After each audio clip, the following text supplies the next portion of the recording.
Assalamualaikum warahmatullahi wabarakatuh. Nama saya Herdiansah dari kelas VGSD Penjas 5A. NIM 1903092. Di sini saya akan memaparkan kembali mungkin ya atau menjelaskan terkait materi pada mata kuliah filsafat dan pendidikan jasmani, dan juga untuk memenuhi salah satu tugas ujian tengah semester. Pada materi pertama yaitu ada gerak dan pendidikan jasmani. Gerak di sini merupakan proses perpindahan itu ya, dari tempat posisi awal ke posisi akhir.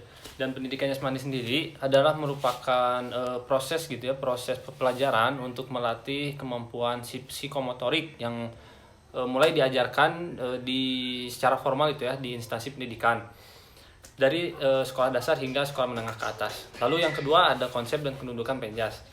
Konsep pendidikan jasmani erat kaitannya dengan pendidikan rekreasi dan pendidikan kesehatan yang menghasilkan bidang studi Penjaskes gitu ya, perpaduan antara pendidikan jasmani dan pendidikan kesehatan. Makna Penjas sendiri di sini menurut Rosdiani, saya mengutip 2013 halaman 23, merupakan pendidikan jasmani proses yang memanfaatkan aktivitas jasmani gitu ya yang sudah didesain atau direncanakan secara sistematis bertujuan untuk mengembangkan dan meningkatkan individu dari segi kognitif, emosional, dan maupun perseptualnya dalam kerangka sistem pendidikan nasional. Nah, di sini selanjutnya ada fungsi pada pendidikan jasmani. Memiliki beberapa definisi gitu ya, diantaranya itu menjadi aspek organik, aspek neuromuskuler, aspek perseptual, adapun aspek kognitif, aspek sosial, dan yang terakhir itu ada aspek emosional. Lalu selanjutnya ada pendidikan jasmani, pemahamannya gitu ya. Pada pendidikan jasmani itu hakikatnya merupakan proses pendidikan yang memanfaatkan aktivitas fisik untuk menghasilkan perubahan pada kualitas individu baik dalam hal fisik, mental, serta emosional. Lalu yang selanjutnya ada kesatuan jiwa dan raga. Jiwa dan raga itu merupakan jadi merupakan kesatuan itu ya, karena keduanya akan saling mempengaruhi. Semua yang dirasakan oleh kejiwaan tersebut akan terasa pula oleh raga. Lalu yang selanjutnya ada hubungan Penjas, olahraga dan permainan. Penjas, olahraga dan bermain melibatkan bentuk-bentuk gerakan gitu ya, dan ketiganya itu mencakup dalam konteks pendidikan jika digunakan untuk tujuan-tujuan kependidikan di dalam instansi tersebut.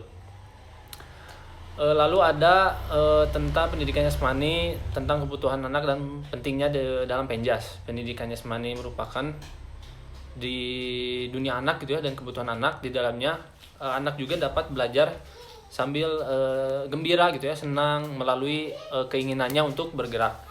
Lalu yang selanjutnya ada faktor landasan biologis, sosial, dan psikologis.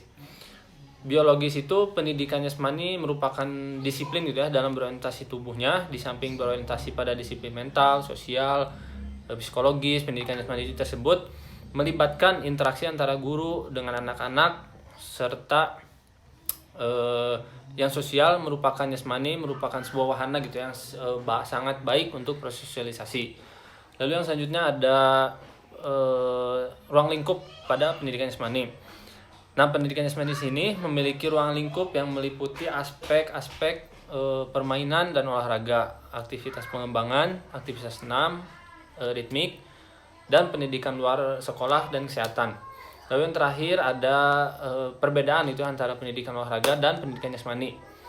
Perbedaan dan pendidikan jasmani dan olahraga. Pendidikan jasmani di sini digunakan sebagai alat untuk mencapai suatu pendidikan itu yang sudah didesain sebelumnya. Sementara olahraga sendiri merupakan kegiatan di luar pendidikan yang mengarah dan biasanya itu mengarahnya itu pada peningkatan prestasi gitu ya, melalui pertandingan ataupun perlombaan. Nah, jadi terlihat kan perbedaannya apabila pendidikan jasmani di sini berorientasi pada suatu proses dalam pendidikan yang sudah didesain gitu ya, yang sudah didesain sebelumnya dan secara sistematik. Nah, kalau olahraga di sini biasanya mengarah kepada peningkatan prestasi gitu ya. Sekian materi yang dapat saya sampaikan mengenai filsafat dan pendidikan jasmani. Apabila banyak kesalahan, mohon maaf. Wassalamualaikum warahmatullahi wabarakatuh.